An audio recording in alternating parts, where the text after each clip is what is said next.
பேசாமல் எல்லாம் போயிட்டுருக்கலாமே, எதுக்கு நின்று வேடிக்கை பார்க்குறாங்க அப்படின்னு ஒரு கேள்வி எல்லாத்துக்கும் உங்களுக்கு வந்துச்சு, எனக்கும் வந்துச்சு, வியூவர்ஸ்க்கு வந்திருக்கும்.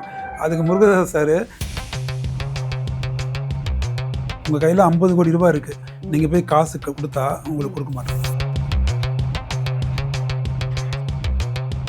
அவர் வரும்போது காரில் முன்னாடி பின்னாடி ஸ்டார் இருந்திருக்கணும், ஃப்ளாக் இருந்திருக்கணும். அது இல்லை.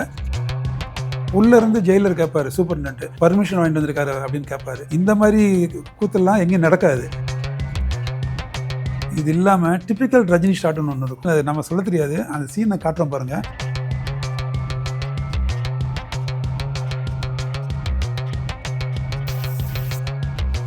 இதுதான் சார், ஏதோ ஒரு யோகி பாபு காமெடி மாதிரி இருக்கு. இது இன்னைக்கு கஷ்டமே, நாளைக்கு நவமி, அடுத்த நாள் கௌதமி. யோகி பாபு என்னக்கா, ரஜினி வந்துட்டு நயன்தாரா வந்துட்டு பேச சொல்லி யோகி பாபும் ரஜினியோட பொண்ணு அவன் 2 பேரும் போய் இன்சிஸ்ட் பண்ணுவாங்க, நீ போய் பேசணும் அப்படின்னு சொல்லிட்டு, இன்றைக்கே போங்கப்பான்னு. அப்போ ரஜினி சொல்லுவார், இல்லை இன்னைக்கு அஷ்டமி, இன்னைக்கு வேண்டாம், நாளைக்கு நவமி அப்படின்னு. யோகி பாபு சொல்லுவார், நாளைக்கு கௌதமி அப்படின்னுவாரு. சரிங்களா, இன்னைக்கு அஷ்டமி, நாளைக்கு. அதை விட அவங்கள பார்க்க போகும்போது கந்தசஷ்டி ஏதோ ஒரு சாமி பாட்டு. ஆமாம், அது இன்னும் கிளாஸாக இருக்கும். அப்படி கேட்கும்போது அதுக்கப்புறம் யோகி பாபு எல்லாம் பண்ணிவிட்டு, நீங்கள் இஷ்ட தெய்வம் குலதெய்வம் எல்லாத்தையும் கும்பிட்டு போங்க, நீங்கள் என்ன கோயிலுக்கு போகிறீங்களா, நீங்கள் லவர்கிட்ட போய் ப்ரப்போசல் பண்ண போகிறீங்களா அப்படின்னு சொல்லுவார். இஷ்ட தேவதா குலதேவதா. சார் என்ன சார் பூமி பூஜை போடுற மாதிரி சொல்றீங்க? அந்த ஒரு வார்த்தை வரும், அது காமெடி நல்லாயிருக்கும் யோகி பாபுது.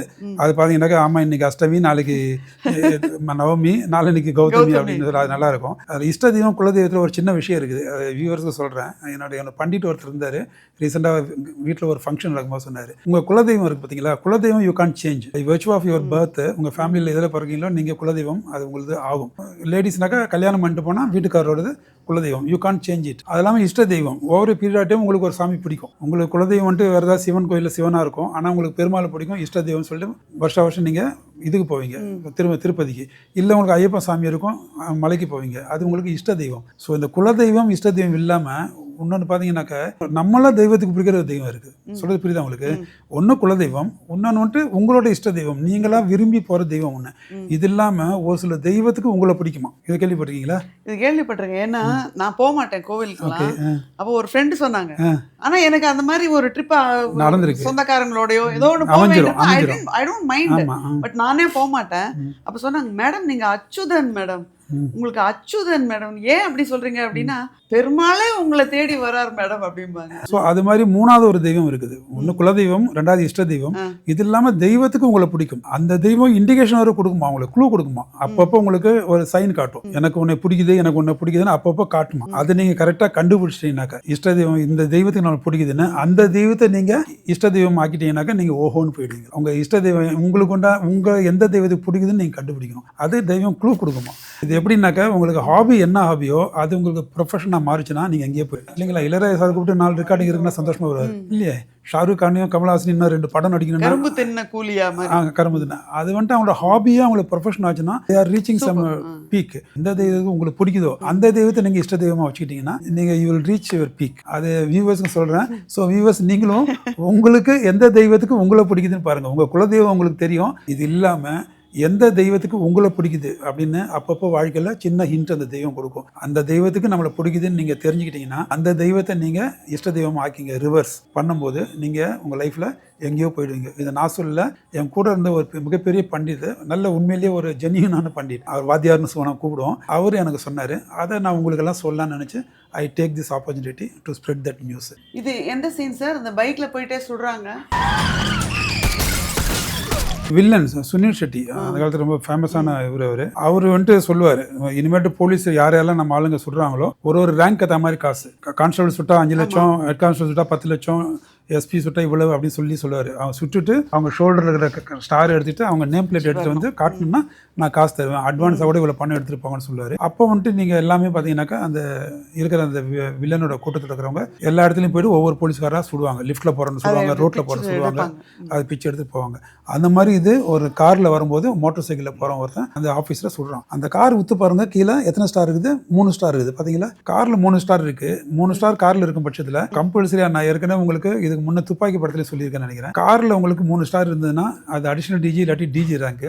கம்பல்சரியாக அவங்க ஃபிளாக் ஆஃபீஸர்னு சொல்லுவாங்க. டிஐஜி ஐஜி டிஜி இந்த 3 பேர் கார்லயும் டிஐஜி போனா சிங்கிள் ஸ்டார் இருக்கும், ஐஜி போனா 2 ஸ்டார் இருக்கும், அடிஷனல் டிஜி இல்லாட்டி டிஜி போனா சீஃப் ஆஃப் த போலீஸ் அவர் போனா 3 ஸ்டார் இருக்கும்.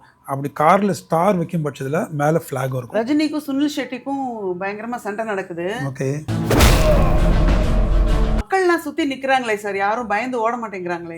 இல்ல இந்த சீன் ஞாபகம் இருக்கு அவங்களுக்கு. அதாவது இவரோட இந்த எல்லா ஃபேமிலி மெம்பர்ஸ் வந்திருப்பாங்க. அந்த ஃபேமிலியில் இருக்கிற ஒவ்வொருத்தர் போலீஸ் ஆஃபீஸர் அவர் பர்டிகுலர் ஒரு 5-6 வருஷத்துக்கு முன்னாடி போலீஸ் ஸ்டேஷனோட எரிச்சிருவார் சுனில் ஷெட்டி. அதுல இறந்து போனவங்களோட ஃபேமிலி இது. 17 போலீஸ் ஆஃபீஸர்ஸ் போலீஸ் ஸ்டேஷன்ல நெருப்பு வச்சு பெருமையா சொல்லுவாரு. அதனால அந்த பர்டிகுலர் அந்த இறந்த தினம் அன்னைக்கு அவங்க எல்லாம் வந்துட்டு homage wanted to pay homage to the disease. அதனால வருவாங்க. அங்க சுனில் ஷெட்டி அவங்க வருவாங்கன்னு தெரிஞ்சு அங்க வந்திருப்பாப்புல. அப்போ ரஜினியும் ஃபாலோ பண்ணிட்டு வந்து அது சண்டை நடக்கும். உங்க கேள்வி என்னன்னாக்கா, ரஜினியும் சுனில் ஷெட்டியும் சண்டை போடும்போது இவங்கள தான் அவர் வந்துட்டு பிடிச்சி வச்சிருப்பாரு. ரஜினியை சொல்லுவாரு, நீ தனியா வரணும், நீ வராகட்டி நான் இவங்களெல்லாம் என்ன பண்ண ஹோஸ்டேஜா வச்சிருக்கிறேன் கொன்றுவான்னு சொன்னாலும் ரஜினி சார் வேற வழி இல்லாம அங்கிருந்து வருவாரு. நடக்காம இருக்கணும்னா நீ இங்க வரணும். வந்துட்ட பிறகு ஆஸ் யூஷுவல் சண்டை ஸ்டார்ட் ஆயிடுது. அப்படி சண்டை போட்டுட்டு போது இவங்க இவ்வளவு பேர் பின்னாடி எதுக்கு நிக்கிறாங்கன்னு தான் நீங்க கேக்குறீங்க. அதுதான் கேட்க வரீங்க இல்லையா? அது என் மனசுலயும் அது கேள்வி இருந்தது, வியூவர்ஸ் மனசுலயும் இருந்திருக்கும். அதுதான் வந்துட்டாரு ரஜினி சார் வந்துட்டாரு, அப்புறம் 2 பேரும் சண்டை போடுறாங்க, நம்ம எதுக்கு நின்றுட்டு போகணும்? 2 பேரும் இங்க பொருள்வாங்க, அங்க அப்படியே போடுவாங்க, மறுபடியும் இங்க பொருள்வாங்க, இங்க அப்படியே போடுவாங்க. பேசாம எல்லாம் போயிட்டு இருக்கலாமே, எதுக்கு நின்று வேடிக்கை பாக்குறாங்க அப்படின்னு ஒரு கேள்வி எல்லாத்துக்கும் உங்களுக்கு வந்துச்சு, எனக்கு வந்துச்சு, வியூவர்ஸ்க்கு வந்திருக்கும். அதுக்கு முருகதாஸ் சார், எனக்கு தெரியும் உங்கள் மனசில் இந்த மாதிரி ஒரு கேள்வி வரும்னு, அதுக்கு ஆன்சர் என்னன்னா இதுதான் ஆன்சர் அப்படின்னு. இந்த பாருங்க, அந்த சண்டை முடிஞ்சிட்டு சுனில் ஷெட்டி செத்துருவாப்புல, ரஜினி சார் அப்படி எப்பவும் போல ஆஸ் யூஷுவல் அந்த ராஜ நடை போட்டு அவர் நடப்பார். நடக்கும்போது அந்த யூனிஃபார்மில் ஒரு குழந்தை, அப்பா இறந்து போயிருப்பார் போலீஸ் ஆஃபீஸர், அவரோட குழந்தை அந்த இதுக்கு வந்திருக்கும். வரும்போது போலீஸ் யூனிஃபார்மில் வந்திருக்கும். அது போன குழந்தை மறுபடியும் திரும்பி வந்து ரஜினிகாந்த் சல்யூட் அடி. அந்த சீன் தான் சினிமா உங்களுக்கு எடுப்பு புரியுது உங்களுக்கு. அவங்க முதல்ல அவங்க எல்லாம் ஓடினாங்க, குழந்தைங்க போயிருக்கும். அப்போ சல்யூட் ஆள் ரொம்ப கியூட்டா இருக்கும். ஆமா, அதான் டச்சிங், டைரக்டர் டச்ன்னு சொல்றேன் இல்லையா? இந்த மாதிரி டச்சிங் சீன் எடுக்கிறனால டைரக்டர் டச், கே பாலா இந்த டச்சுன்னு வாங்க. அந்த மாதிரி இது அது ஏஆர் முருகதாஸ்க்கே உண்டான இதெல்லாம் டச்சு.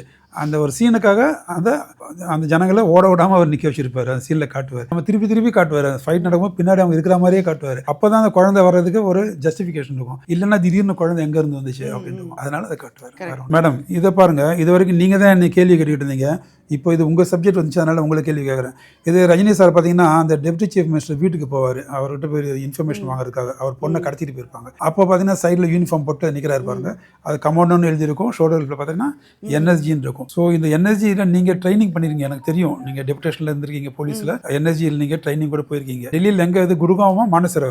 நீங்கள் மானேசர்ல குட்காவ்ல தான் சார். ஓகே, சொல்லுங்க என்எஸ்ஜி பற்றி என்ன சொல்லுதா? நீங்கள் என்எஸ்ஜி வந்துட்டு டாப் மோஸ்ட் எனக்கு தெரிஞ்ச வரைக்கும் டாப் செக்யூரிட்டி ஃபோர்ஸ் சார். அதுல 2 குரூப்ஸ் இருக்கும் சார். ஒன்னு வந்து எஸ்ஏஜின்னு சொல்லுவாங்க, இன்னொன்னு எஸ்ஆர்ஜின்னு சொல்லுவாங்க. எஸ்ஏஜிங்கிறது வந்து ஆர்மி ஆஃபீஸர்ஸ் எல்லாம் டெப்யூட்டேஷன்ல வந்திருப்பாங்க. எஸ்ஆர்ஜி வந்து ஸ்பெஷல் ரேஞ்சர் குரூப். அது இது ஸ்பெஷல் ஆக்ஷன் குரூப். இது இவங்கெல்லாம் பிளாக் கேட்ஸ்னு சொல்லுவாங்க. இவங்க வந்துட்டு ஆன்டி டெரரிசம்க்கும் யூஸ் பண்ணுவாங்க. ப்ளஸ் இந்த விவிஐபிஸ்க்கெல்லாம் வந்துட்டு பிஎஸ்ஓ அல்லது எல்லா செக்யூரிட்டிக்கும் யூஸ் பண்ணுவாங்க. சாரி டு இன்டரப்ட், இவங்க வர்றவங்கலாம் இதுக்கு தனியாக என்எஸ்ஜி ரெக்ரூட்மெண்ட் தனியாக நடத்துவாங்களா இல்லை வெளியில் இருக்கிற போலீஸ் ஃபோர்ஸ் வெளிலேருந்து தான் சார், வெளிலேருந்து தான் எடுக்கிறாங்க. ஆமாம், இதில் என்எஸ்ஜிக்கு தனியாக டைரக்ட் ரெக்ரூட்மெண்ட்டே கிடையாது. இல்லை, அதான் சொல்கிறேன். எஸ்ஏஜியில் வந்து ஆர்மிலேருந்து வரவங்க, எஸ்ஆர்ஜியில் வந்து பிஎஸ்எஃப், சிஐஎஸ்எஃப், சிஆர்பிஎஃப் இவங்க எல்லாருமே வருவாங்க. போலீஸ் ஸ்டேட் போலீஸும் வருவாங்க. டைரக்ட் ரெக்ரூட்மெண்ட்டே கிடையாது. ஓகே. சோ ட்ரெய்னிங் வந்து ரொம்ப ஸ்ட்ரெனுவஸா இருக்கும் சார். அதான் கமாண்டோன்னு போட்டுருக்கு. கமாண்டோ பிளாக் கேட்ஸ்னு வேற சொல்லுவாங்க. போன வருஷம் வரைக்கும் they were used for VVIP security sir. Okay. But 24ல வந்து they were withdrawn by the government. They will be used only for anti terrorism. இப்பெல்லாம் வந்து அவங்கள செக்யூரிட்டிக்கு அனுப்புறது இல்ல. CASF, CRPF இவங்க எல்லாரையும் போட்டாங்க. NSG is used only for anti terrorism operations. He had a very tough of course. Okay, ரொம்ப கஷ்டமான ட்ரெய்னிங். மொத்தத்துல பாத்தீங்கன்னா ரொம்ப ஸ்ட்ரெனுவஸ். ஆனா மத்தியானம் ஃபுல்லா வந்துட்டு ஆஃப்டர்நூன் செஷன் எல்லாமே ஆர்ம்ஸ் தான். ஓகே. இது pistol, revolver, carbine, SLR, AK-47 shooting practice daily almost நடக்கும். டெய்லி தான் சார். டெய்லி ஆஃப்டர்நூன் செஷன் வந்து அதுதான். எல்லாமே ஆன்டி டெரரிசம் இதுவும் பண்ணாங்க. மூவிங் கார்ல இருந்து எப்படி ஷூட் பண்றது, செவத்துக்கு பின்னாடில இருந்து ஓடி வந்து டக்குன்னு 2 டார்கெட் நிக்கும், அவங்கள சுடணும். சிமுலேட்டர் எல்லாமே எல்லாமே கராட்டே கிளாஸ் எல்லாமே இருந்து மார்னிங் ஃபுல்லா ஸ்ட்ரெனுவஸா இருக்கும் பிசிக்கல் ட்ரைனிங். ஆமா ஆமா. ஆஃப்டர்நூன் தியரி கிளாஸ் மாதிரி இல்லை ஷூட்டிங் ப்ராக்டிஸ் மாதிரி. ஆனால் shooting daily shooting practice. Daily shooting. So நீங்கள் என்எஸ்ஜி பற்றி பேசும்போது எனக்கு இன்னொரு ஜி ஞாபகம் வந்துருச்சு. That is called SPG. சரிங்களா? என்எஸ்ஜி வந்துட்டு பிளாக் கேட்ஸ், இவங்களுக்கு யூனிஃபார்ம் கொடுத்துருப்பாங்க. இவங்க வர ஆஃபீஸர்ஸ் டைரக்ட் ரெக்ரூட்மெண்ட் கிடையாது. நீங்கள் சொன்ன மாதிரி மிலிட்டரியிலேருந்து வருவாங்க, இல்லை டிஃப்ரெண்ட் போலீஸ் ஃபோர்ஸில் எஸ்பெஷலி பேராமிலிட்ரி ஃபோர்ஸ் வருவாங்க. சிஆர்பிஎஃப், பிஎஸ்எஃப், ஐடிபிபி அந்த மாதிரி இருக்கும். ஸோ இது இல்லாமல் SPG is also as good as அந்த ரெக்ரூட்மெண்ட் மோடு. டைரக்ட் கிடையாது. இதே மாதிரி அது ஏன் டைரக்ட் வைக்கிறதுனாக்கா, ஒரு காலேஜ்லேருந்து முடிச்சவங்க ஒரு எக்ஸாம் எழுதி கூப்பிட்டானா அவன் எந்த அளவுக்கு அவனோட இன்டெகிரிட்டியும் தெரியாது, அவனோட எஃபிஷியன்சி, ஃபிசிக்கல் எஃபிஷியன்சி தெரியாது. இதுனா ஆல்ரெடி ஒரு 10 வருஷம் 15 வருஷம் நீங்கள் சர்வீஸில் இருந்தீங்கன்னா அவனோட இன்டெகிரிட்டி ஏசிஆர் எழுதி அதில் பார்த்துருப்பாங்க எந்த அளவுக்கு இன்டெகிரிட்டி நல்லா இருக்குன்னு. அது இல்லாமல் உங்களுக்கு அவனோட ஏற்கனவே ஆல்ரெடி அண்டர்கான ட்ரைனிங் 10 month ட்ரைனிங், அவன் ஏற்கனவே படம் போட்டு வச்சிருப்பாங்க. அது இன்னும் கொஞ்சம் எக்ஸ்ட்ரா பாலிஷ் பண்ணணும். அதுக்கு போய் கூப்பிட்டு நீங்கள் மாதிரி கொடுக்கும்போது அவன் நல்லா பண்ணுவான். அது இல்லாமல் நீங்கள் டைரெக்டாக நீங்கள் ரெக்ரூட் பண்ணீங்கன்னாக்கா எடுத்த உடனே நீங்கள் இந்த மாதிரி கமாண்டோ ஃபோர்ஸ்லாம் கொடுத்தா எடுத்து ஓடி போயிடுவோம். ஸோ அதனால எஸ்பிஜிலையும் என்எஸ்ஜிலையும் உங்களுக்கு ஆல்ரெடி 10 மாதம் ட்ரைனிங் முடிஞ்சு போலீஸ் ஃபோர்ஸில் இருக்கணும் தான் கூப்பிட்டாங்க. டைரக்ட் ரெக்ரூட்மெண்ட் கிடையாது. ஒன்று. ரெண்டாவது, at any given point of time இந்த 2 ஃபோர்ஸ் இருக்கவங்களும் ஒரு 35-40 வயசுக்கு உள்ளே இருக்கணும். நீங்கள் பார்த்தீங்கன்னா அது யங் ஃபோர்ஸாக இருக்கணும். அது இல்லாமல் நீங்கள் பர்மனெண்ட்டாக ஒருத்தர் எடுத்து நீங்கள் வச்சு டெபுடேஷன் இல்லாமல் பர்மனெண்ட்டாக நீங்கள் வச்சிங்கன்னா 60 வயசு வரைக்கும் ரிட்டைர்மெண்ட் நிற்கிறனாக்க என்ன ஆகும்? 60 வயசு கடவுள் ரிட்டையர் ஆகிற டைமில் மிஷின் கன் வச்சு நிற்க முடியாது. ஸோ டெபுடேஷனில் வந்தால் ஒரு 10 வருஷம் 5 வருஷம் இருந்துட்டு திருப்பி போயிடலாம். அவ்வளோதான் அவங்களுக்கு எனர்ஜி இருக்கும். ஒரு ஆள் வந்துட்டு இந்த மாதிரி ஒரு ஹார்ட் டியூட்டி வந்துட்டு 5 வருஷத்துக்கு மேலே கூட பண்ணுறது கஷ்டம். அப்புறம் போதும் நீங்கள் பார்த்தது நீங்கள் போங்க அப்படின்னு அவங்க டெபுடேஷனில் வந்தால் ரீபேட்ரியேட் பண்ணுவாங்க. பேரண்ட் டிபார்ட்மெண்ட்டு ரீபேட் பண்ணிட்டு மறுபடியும் ஃப்ரெஷ் கேண்டிடேட் கூப்பிடுவாங்க. மறுபடியும் யங் பீப்புள் வெல்கம். ஒரு 5 வருஷம் சர்வீஸ் பண்ண சின்ன வயசு பசங்க 26-25 வயசு பசங்க வருவாங்க. They will undergo training. அதுக்காக தான் இருக்குது. எஸ்பிஜி மறுபடியும் சொல்ல வந்தேன். என்எஸ்ஜி நீங்கள் சொன்ன மாதிரி விஐபி Z+ கேட்டகரின்னு சொல்லுவாங்க. என்எஸ்ஜி எங்கெல்லாம் உங்களுக்கு செக்யூரிட்டிகள்லாம் இருந்ததோ இந்த மினிஸ்டருக்கெல்லாம் இந்த மாதிரி போடுறது வந்துட்டு Z+ கேட்டகரி. என்எஸ்ஜி இருந்தால் அது Z+ கேட்டகரி சொல்லுவாங்க. போலீஸில் வந்துட்டு செக்யூரிட்டியில் X category, Y category, Z category, Z+ கேட்டகரிலாம் இருக்குது. ஸோ என்எஸ்ஜி போட்டாலே அவங்க Z கேட்டகரி, Z கேட்டகரி அவங்களுக்கு செக்யூரிட்டி இருக்குது. இது வந்துட்டு என்எஸ்ஜி. இது இல்லாமல் எஸ்பிஜிங்கிறது it is meant only for prime minister and is ஃபேமிலின்னு இருந்தது. இந்திரா காந்தி மேடம் வந்துட்டு அவரோட கூட இருந்த பாடி கார்டே 2 பேர் சுட்டாங்க. அப்படி இருக்கும்போது அந்த டைமில் எஸ்பிஜின்னு ஒன்று தனியாக வேணும்னு சொல்லி இந்த ஃபோர்ஸை கிரியேட் பண்ணாங்க. எஸ்பிஜி ஸ்பெஷல் ப்ரொடெக்ஷன் குரூப்னு. அது பண்ணி ட்ரைனிங் கொடுக்கும்போது யாரெல்லாம் பிரைம் மினிஸ்டர், யாரெல்லாம் எக்ஸ் பிரைம் மினிஸ்டரோ அவங்களுக்கு அவங்களோட ஃபேமிலிக்கும் இந்த எஸ்பிஜியோட ப்ரொடெக்ஷன் இருக்குன்னு சொல்லி இருந்தது ஆரம்பத்தில். Over a period of time அது மறுபடியும் பண்ணிவிட்டு அவ்வளோ ஓவர் எக்ஸ்போஷர் அந்த எஸ்பிஜிக்கு கொடுக்கக்கூடாது. நீங்கள் சொன்னீங்களே என்எஸ்ஜி கூட விவிஐபி வித்ட்ரா பண்ணிட்டாங்கன்னு. ஸோ இவங்கெல்லாம் வந்துட்டு ஒரு எலிட் ஃபோர்ஸ். இவங்களை வந்துட்டு எங்கேயோ ஒரு இடத்துல தான் ஜனங்க பார்க்கணும். அப்போ தான் அது மேலே இருக்க மரியாதை இருக்கும், எல்லாத்துக்கும் பயம் இருக்கும். அதை விட்டு நீங்கள் போகிற இடத்துலாம் விஐபி போகிறோன்னா இவங்களும் அப்படியே கண்ணை தூக்கி பின்னாடி சுற்றிட்டு இருந்தாங்கன்னா அந்த எக்ஸ்போஷர் அதிகமாச்சுன்னா அவங்க மேலே இருக்க மரியாதை போயிடும். ஸோ அதை நினச்சி தான் என்எஸ்ஜியும் வித்ட்ரா பண்ணாங்க. State police they will look after. அவங்ககிட்ட போலீஸ் ஃபோர்ஸ் இருக்குது, ஆர்ம்டு போலீஸ் இருக்குது, அவங்க விஐபிக்கு கொடுத்துக்கிட்டோம் அப்படின்னு சொல்லி வித்ட்ரா பண்ணிட்டாங்க என்எஸ்ஜி. அதே மாதிரி எஸ்பிஜிக்கும் அந்த எக்ஸ் பிரைம் மினிஸ்டர் அவங்களோட ஃபேமிலி அவங்களுக்கு கொடுத்த எல்லாத்தையுமே இப்போ ரீசெண்டாக கவர்மெண்ட் வித்ட்ரா பண்ணிடுச்சு. ஸோ ஆஸ் ஆன் டேட்டு எஸ்பிஜியோட டியூட்டி இன்றைக்கி டேட்டில் பார்த்தா only for the sitting prime minister. அவரை காப்பாற்ற மட்டும்தான் எஸ்பிஜியோட வேலை.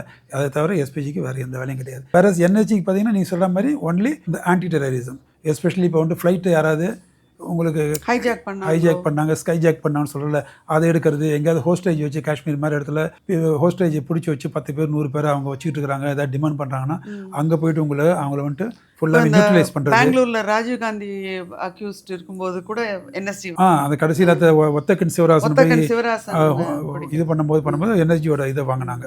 ஸோ அதுக்காக என்எஸ்ஜி விசா. So this is the main difference between NSG and SPG. என்எஸ்ஜியோட இதை விட அவங்களுக்கு எவ்வளோ ஒரு incentive apart from salary they are getting very என்ன சொல்றது ரீசனபிள் இன்சென்டிவ் அவங்களுக்கு கிடைக்குது. அதை விட அதிகமாக எஸ்பிஜி இருக்கும் கண்டிப்பாக. அதுதான் அதில் பியூட்டி. ஆனால் என்எஸ்ஜியும் எஸ்பிஜியும் எந்த விதத்துலையும் ஒரு ஃபிசிக்கல் ஸ்டாண்டர்ட்லையோ அந்த ட்ரைனிங்லையோ எந்த விதத்திலும் குறைஞ்சதில்லை. ரெண்டும் அட்பார். ஆனால் என்எஸ்ஜியில் இருக்கிறவங்கள விட எஸ்பிஜியில் இருக்கிறவங்களுக்கு இன்னும் கொஞ்சம் எல்லா இன்சென்டிவும் அதிகமாகவே கிடைக்கும். சார் என்ன சார் கார் ஃபோட்டோலாம் ஏதோ இருக்கு, என்னது? நான் வினோத் மல்ஹோத்ரா பேசுகிறேன். இது வில்லன் வந்துட்டு அவர் காரில் இறங்கி வர மாதிரி சீன் காட்டுவாங்க. ரோல்ஸ் ராய்ஸ் அவ்வளோ பேருக்கு என்னன்னு தெரியாது. அது வந்துட்டு ஒரு top class higher end side அந்த கார் வந்துட்டு ரொம்ப காஸ்ட்லின்னு எல்லாத்துக்கும் தெரியும். அப்படி என்ன இந்த ரோல்ஸ் ராய்ஸில் இருக்குதுன்னு கேட்குறீங்களா? இவ்வளோ காஸ்ட்லி எதுக்குன்னு? ஏன்னா அந்த காரு வெளியில் பார்க்கும்போது ஏறக்குறைய எல்லா மாடலும் ஒரே மாதிரி இருக்கிற மாதிரி இருந்தாலும் உள்ளே இருக்கிறது எல்லாமே கஸ்டமைஸ்டு. நமக்கு என்ன எப்படி எது வேணும்னு கேட்டால் அதுக்கேற்ற மாதிரி தான் பண்ணி தருவாங்க. எப்படி ஒரு அப்பார்ட்மெண்ட்டில் ஃப்ளாட்ஸ் வெளியிலேருந்து பார்க்கும்போது எல்லாம் ஒரே மாதிரி இருந்தாலும் வீட்டுக்குள்ளே இன்டீரியர் டிசைனிங் நம்ம தனியாக பண்ணிக்கிறோம் இல்லையா? அந்த மாதிரி ரோல்ஸ் ராய்ஸ் பொறுத்த வரைக்கும் அதனோட இன்டீரியர் எல்லாமே நம்ம எப்படி கேட்குறோமோ அப்படி அவங்க பண்ணி கொடுப்பாங்க. பண்ணி கொடுக்கறது மெஷினரி வச்சு கிடையாது. அதுதான் அதில் இன்னொரு பியூட்டி. எல்லாமே உங்களுக்கு பார்த்தீங்கன்னாக்கா கிராஃப்ட்ஸ்மேன்ஷிப், எல்லாமே most 90% of that work, interior work எல்லாம் பார்த்தோம்னா எல்லாமே உங்களுக்கு கையால் செஞ்சது, எல்லாமே ஒரு கிராஃப்ட்ஸ்மேன்ஷிப். அதுதான் அதில் பெரிய பியூட்டியே. இந்தியாவில் ரோல்ஸ் ராய்ஸ் வச்சுருக்கிற மிக பிரபலமானவங்களில் ஒரு சிலர் யாருன்னு பார்த்தா உங்களுக்கு நமக்கு முகேஷ் அம்பானி, அஃப்கோர்ஸ் எல்லாத்துக்கும் தெரிஞ்சிருக்கும், டவுட்டே இருக்காது. முகேஷ் அம்பானி, ரித்திக் ரோஷன், அக்ஷய்குமார், நம்ம எந்திரன் படத்தில் எந்திரன் 2ல் வில்லனாக வந்தார்ல அக்ஷய்குமார், சஞ்சய் தத்து, மாடல் பிரியங்கா சோப்ரா, இவங்கெல்லாம் வந்து ரோல்ஸ் ராய்ஸ் வச்சுருக்கிறாங்க. சவுத்தில் பார்த்தோம்னா நம்ம தளபதி விஜய்கிட்ட இருக்குது, தனுஷ்கிட்ட இருக்குது, ஷங்கர் சார்கிட்ட இருக்குதுன்னு சொல்கிறாங்க, director Shankar, Saravana store owner, அது இல்லாமல் அல்லு அர்ஜுன், இவங்களும் ரோல்ஸ் ராய்ஸ் காரு வச்சிருக்கிறாங்க அப்படின்னு நமக்கு தெரிய வருது. ரஜினி வந்து ஏதோ ஒரு டோர் பக்கத்தில் நிற்கிறார் சார். அந்த டோர் பக்கத்தில் நிற்கிறாருன்னா கடைசியில் அந்த டெப்டி சீஃப் மினிஸ்டரோட 3 பொண்ணுங்களை எங்கே கடத்தி வச்சிருக்கான்னு சொல்லி ரஜினிகாந்த் க்ளூ கடிச்சு ஜீரோயின் பண்ணிடுவார். இந்த ஒரு பர்டிகுலர் வீட்டில் ஒரு அப்பார்ட்மெண்ட்டில் மேலே அப்ஸ்டரில் ஒரு பர்டிகுலர் வீட்டில் வந்துட்டு 3 பேர் உள்ளே இருக்காங்கன்னு தெரிஞ்சிடும். அப்போ வந்து டோரை நாக் பண்ண வருவார். அதெல்லாம் பெரிய விஷயம் கிடையாது. அதை நாக் பண்ணும்போது டோரில் பார்த்தீங்கன்னா ஒரு சின்ன சிம்பிள் இருக்குது பாருங்க. அது சிம்பிள் தெரியுதா? அது என்ன சிம்பிள்? இவங்க ஏதாவது தெரிய ஒரு ஐடியா இருக்கா? சிம்பிள் பார்த்தா நீங்கள் ரொம்ப இடத்துல பார்த்துருப்பீங்க, உங்கள் கண்ணிலேருந்து மறைஞ்சிருக்காது. ஓம் தானே இது பார்த்தீங்கன்னா இது பேர் இது ஓம். ஆக்சுவலாக தமிழில் எப்படி ஓ போட்டு நடுவில் இம்மு போடுறோம் இல்லையா, அது அப்படி தனி லெட்டர் கிடையாது. ஓ தனி லெட்டர், இம்மு தனி லெட்டர். ஆனால் ஓக்கு நடுவில் எம்மு போட்டு அது ஒரு சிம்பிளாக வச்சுட்டாங்க. இது நீங்கள் இப்போ கூட இங்கே கூட நார்த் இந்தியன்ஸோட ஒரு 2 வீலர்லையோ கார்லையோ இங்கே மெட்ராஸில் நீங்கள் சென்னையில் பார்த்தீங்கன்னா ஒரு சிலர் காரில் வந்துட்டு இது மேலே ஒட்டியிருப்பாங்க. ஸோ இது அடிக்கடி கண்ணில் பட்டிருக்கோம். மேபி யாருக்கும் நம்ம வியூவர்ஸ் தெரிஞ்சிருக்காது. ஸோ இந்த சிம்பிள் வந்துட்டு நத்திங் பட் நம்ம எப்படி தமிழில் ஓம் சரவண பவனுக்கு ஓம்னு போட்டு வைக்கிறோமோ அந்த மாதிரி ஹிந்தியில் ஓம் அதோட. சார் ரஜினி போய் ஏதோ ஜெயில் முன்னாடி இறங்குறாரு, அவரை வந்து அங்கே கொஷின் ஏதோ பண்ணுறாங்க. மும்பையிலேருந்து அவர் நாஸ்டிக்கு வருவார் அந்த இன்ட்ரிகேட் பண்ணுறதுக்காக வில்லனை. அப்போ அது அந்த ஹெலிகாப்டரில் வந்தார். வந்துட்ட பிறகு காரில் இறங்கி ஜெயிலுக்கு வராரு. ஜெயிலுக்கு வரும்போது இதில் ஒரு சின்ன இது நான் ஏற்கனவே சொன்ன மாதிரி அவர் being a DG rank officer. அவர் வரும்போது காரில் முன்னாடி பின்னாடி ஸ்டார் இருந்திருக்கணும், ஃப்ளாக் இருந்திருக்கணும். அது இல்லை. சரி, அது இப்போதைக்கு விட்டுலாம், தட் இஸ் நாட் இஷ்யூ. அவர் இறங்கிட்ட பிறகு நான் இது மாதிரி அவனை இன்ட்ரிகேட் பண்ண வந்திருக்கிறேன் அப்படின்னு சொன்ன உடனே அங்கே இருக்க ஜெயில் சூப்பர்கிட்ட கேட்பாரு. வெளியில் கேட்டில் இருந்து ஒயர்லெஸில் ரேடியோவில் வந்துட்டு உள்ளே சொல்லுவோம், அதை வெளியில் இருக்கிற சென்ட்ரி சொல்லுவார், இது மாதிரி police commissioner, Mumbai police commissioner வந்திருக்காரு அக்யூஸ்ட் இன்ட்ரோகேட் பண்ணுறதுக்குன்னு. உள்ளே இருந்து ஜெயிலர் கேட்பாரு, சூப்பர்டென்ட் பர்மிஷன் வாங்கிட்டு வந்திருக்காரு அப்படின்னு கேட்பாரு. இந்த மாதிரி கூத்தெல்லாம் எங்கேயும் நடக்காது. ஏன்னா ஒரு போலீஸ் கமிஷனர் டெல்லி பாம்பேலேருந்து ஒருத்தர் அக்யூஸ்ட் இன்ட்ரோகேட் பண்ணுறதுக்கு வராருன்னா அவர் இங்கே ஜெயிலுக்கு வர்றதுக்கு முன்னாடி அவரோட படையே அங்கே நிற்கும். அவர் வர்றதுக்கு முன்னாடி நம்ம ஒரு சிலர் நினைக்கலாம் வியூவர்ஸ், அவர் வரும்போது ஸ்டார் வைக்காம வந்திருக்காரு, ஃப்ளாக் வைக்காம வந்திருக்காரு. இப்போ நீங்கள் கூட சொன்னீங்க ஸ்டார் வைக்காம வந்தார், ஃப்ளாக் வைக்காம வந்தார், மேபி சீக்ரெட் ஆப்ரேஷன். அதெல்லாம் நான் கூட ஒத்துக்கிறேன், அவர் சீக்ரெட்டாக வந்திருக்கலாம். ஆனால் வரப்போகிற இடத்துல ஜெயிலருக்கு எப்படி இருந்தாலும் இவர் வந்து சொல்லி தான் ஆகணும். அப்படி இருக்கும்போது ஜெயிலருக்காவது முதல்ல சொல்லியிருக்கலாம் இல்லையா? அப்படி இருக்கும்போது எந்த ஜெயிலரும் வந்துட்டு பர்மிஷன் வாங்கிட்டு வந்தாரான்னு கமிஷனர் கேட்குற சான்ஸே இல்லை. அவர் சீக்ரெட் ஆப்ரேஷன் வந்திருந்தாலும் அதுக்கு முன்னாடியும் இவரோட ஆளுங்க ஏற்கனவே போய் புரோட்டோகால் என்னவோ அதை செய்வாங்க. ஒரு போலீஸ் கமிஷனர் வராருன்னா இது மாதிரி இறங்கி அங்க இருக்க சென்டிகிட்ட கொடுத்து முதல்ல வெளில வந்திருப்பாரு. ஆமா, அது ஆமா ரிசீவ் பண்றதுக்கு அவர் முதல்ல வெளில வந்திருப்பாரு. ஆமா, அதுக்காக நான் சொல்ல வந்தேன். ஒரு புரோட்டோகால்னா இது தப்பு ரைட் மறுபடியும் வரல. ஒரு புரோட்டோகால் எப்படின்னா ஒரு போலீஸ் கமிஷனர் வராரு அப்படின்னாக்கா அதுக்கு முன்ன உண்டான எல்லா வந்துட்டு ஒரு ஹோம் ஒர்க் முதல்ல இங்க இருக்கிற ஃபோர்ஸ் பண்ணி வச்சிருவாங்க. நம்ம போலீஸ் கமிஷனர் மும்பைல இருந்து வராருன்னா நாசிக்கில் இருக்கிற போலீஸ் ஏற்கனவே எல்லாம் பண்ணி வச்சிருவாங்க. அது ஓப்பனா வந்தாருன்னா யூனிஃபார்ம் போட்டு பண்ணுவாங்க, சீக்கிரட்டா வந்தாருன்னா இவங்க சிவில் ட்ரெஸ்ல வந்து எல்லாம் பண்ணிடுவாங்க. அவரை வந்து உள்ள இருக்கிற சூப்பர்டென்ட் பர்மிஷன் வாங்கி வந்தாரான்னு யாரும் கேட்கறதுக்கு சான்ஸே இல்லை. ஸோ அதனால அது புரோட்டோகால் பிரகாரம் பார்த்தா அது அந்த கேள்வி கேட்கறது சரியில்லைன்னு சொல்லுவாங்க, வேற ஒன்றும் இல்லை. ஸோ ஓவராலாக நீங்கள் பார்க்கும்போது இந்த படத்தை பற்றி என்ன நினைக்கிறீங்க? ரஜினியோட நடிப்பு எப்படி இருந்தது? ரஜினியோட நடிப்பு நயன்தாராவை பற்றியும் ஒன்றுமே சொல்லலை. இல்லை, நயன்தாராவோட ரஜினி சார் இருக்கும்போது மற்றவங்க பற்றி பேசுகிறது சூரியனுக்கு முன்னாடி இருக்கிற மற்ற சந்திரன். ஓகே, ஸோ ரஜினி சாரோட இது பார்த்தீங்கன்னா நயன்தாராக்கு ஆக்சுவலாக இதில் ரொம்ப ஸ்கோப் இல்லை. அதுதான் எப்பவும் ஆஸ் யூஷுவல் நீங்கள் சொல்லி குட். ஆமாம், அவ்வளோதான், அவங்களுக்கு ஸ்கோப் இல்லை இல்லை அவ்வளோவா. ரஜினி இது ஆக்ஷன் ஃபிலிம், வேறு ஒன்றும் கிடையாது. இப்போ ராஜாராணி படம் ஏற்கனவே சொன்னேன், அந்த மாதிரி படத்தில் நயன்தாராக்கு ஒரு நல்ல ஸ்கிரிப்ட் இருந்தது, ஷீ பெர்ஃபார்ம்டு வெல். இங்கே அந்த மாதிரி கிடையாது. ஸோ ரஜினிகாந்தை பொறுத்த வரைக்கும் இந்த படம் ஃபுல்லாகவே ரஜினி தான். அது 3 இடத்துல என்ன அவரோட ஆக்ஷனை என்னால் மறக்கவே முடியாது. ஒன்று நான் ஏற்கனவே சொன்ன மாதிரி அந்த நம்ம கொஞ்ச நேரத்துக்கு முன்னே பார்த்தோம், ரஜினி வந்துட்டு நயன்தாரா விரும்புவார், ப்ரப்போஸ் பண்ணியிருப்பாரு. நயன்தாரோட அண்ணன் வீட்டுக்கு வந்து ஸ்ரீமன் ரஜினியை கொஞ்சம் கொஞ்சமாக சொல்லி மாற்றிட்டு என் தங்கச்சியை மறந்துடுங்கன்னு சொல்லும்போது ரஜினி சாரோட ஆக்ஷன் நோ சான்ஸ். அது வந்துட்டு அது ரஜினியோட ஆக்டிங். உண்மையான ஒரு ரஜினி வந்துட்டு துப்பாக்கி எடுத்து சுடுறதுங்கிறது வேற, சும்மா எடுத்துட்டு டிஷன் அடிச்சுட்டு போகிறது அது வந்துட்டு ஆர்டினரி ரசிகர்களுக்கு அது ஒரு விருந்து, அது பண்ணுறது வேற. ஆனால் ரஜினிக்கு உண்மையிலேயே நடிக்கவும் தெரியும். அதனால தான் அவர் ரஜினின்னு சொல்லி முருகதாஸ் சார் காட்டுறதுக்கு அந்த மாதிரி ஒரு சீன் வச்சிருப்பாரு. அதில் ஒரு சீன் தான் அந்த சீன். அவன் ஆசைப்பட்டதெல்லாம் லில்லியை மட்டும்தான். இது இல்லாமல் டிப்பிக்கல் ரஜினி ஷாட்னு ஒன்று இருக்கும். அதாவது ரஜினி வந்துட்டு அவரோட சபானிட் அவர் சொல்லிட்டு இருப்பாரு, அவனை யாரும் சாகடிக்கக்கூடாது, நான் தான் போய் அவனை சாகடிப்பேன். நம்ம சொல்ல தெரியாது, அந்த சீனை காட்டுறோம் பாருங்க.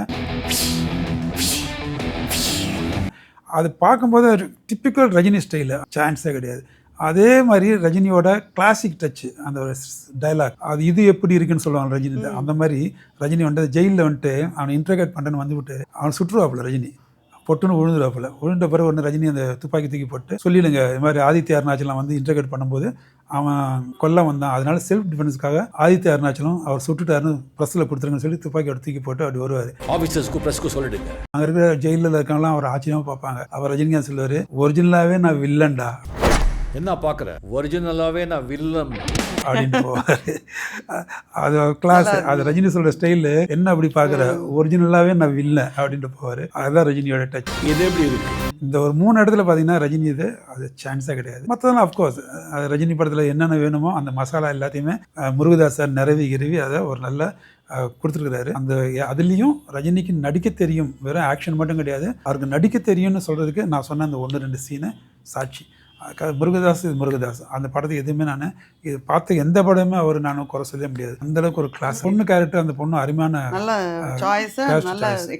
நல்லா பண்ணியிருப்பாங்க. ஸோ ஓரளவுக்கு வியூவர்ஸ்க்கு நான் சொன்னதில் ஒரு சில இடம் இன்ஃபர்மேட்டிவாக இருந்திருக்கும்னு நினைக்கிறேன். படங்கிறது ஜஸ்ட் ஒரு பேஸ், அதை வச்சு ஒரு சில இன்ஃபர்மேஷன் கொடுக்கறது தான் ஆஸ் யூஷுவலாக என்னோட சேனலோட தீமே அதுதான். ஸோ இதுலேயும் நான் ஒரு சில இன்ஃபர்மேஷன் கொடுத்துருக்கலாம். அதை குறையா சொல்லி நான் சொல்லியிருப்பேன், அதை குறையா நினைக்க வேண்டாம். அந்த இடத்துல ஆக்சுவலாக என்ன இருந்திருக்கணும் அப்படின்னு தான் சொல்கிறேன், சரிங்களா? அதை மட்டும் ஞாபகம் வச்சுட்டா போதும், மற்றது நீங்கள் அழிச்சிருங்க. ஸோ இது வரைக்கும் ஆஸ் யூஷுவல் எப்போ சொன்ன மாதிரி என்னைய கேள்வி கணைகள் துடைத்த விஜயலட்சுமி மேடமுக்கு என்னுடைய மனமார்ந்த நன்றிகள். Thanks ma'am. ஓகே.